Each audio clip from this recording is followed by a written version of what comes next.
Super star Krishna నటించిన తొలి జానపద చిత్రం, తొలి మల్టీ స్టారర్ ఒక్కటే. అది బి విఠలాచార్య దర్శకత్వం వహించిన ఇద్దరు మనగాళ్ళు చిత్రం. ఈ మూవీలో కాంతారావు, కృష్ణ అన్నాదమ్ములుగా నటించారు. గూఢాచారి 116 రిలీజ్ అయిన 100వ రోజున ఇద్దరు మనగాళ్ళు సినిమాలో నటించే అవకాశం కృష్ణకు రావడం విశేషం. ఈ మూవీలో కృష్ణ టార్జాన్ వేషంలో కనిపించడం ఇంకో విశేషం.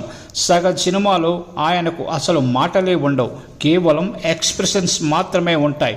ఈ సినిమాలో గజపురాధిపతి సింహబాహు పాత్రలో సత్యనారాయణ, ఆయన భార్య శీలావతిగా పుష్పకుమారి నటించారు. వారి పెద్ద కొడుకు రాజశేఖరునిగా కాంతారావు, పసితనంలోనే తల్లిదండ్రులకు దూరమై అడవి మనిషిగా పెరిగిన రెండో కుమారునిగా కృష్ణ కనిపిస్తారు.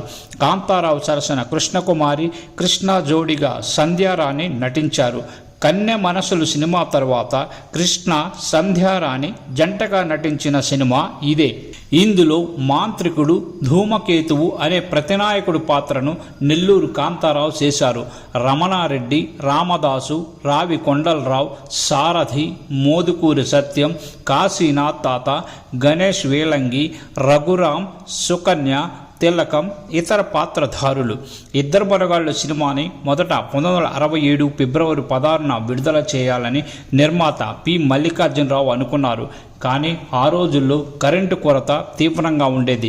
సినిమా హాల్లో జనరేటర్లు ఉండేవి కావు.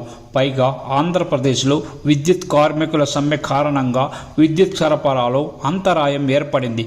అందుకే విడుదల వాయిదా వేసి పరిస్థితి చక్కబడ్డాక మార్చి 3న రిలీజ్ చేశారు.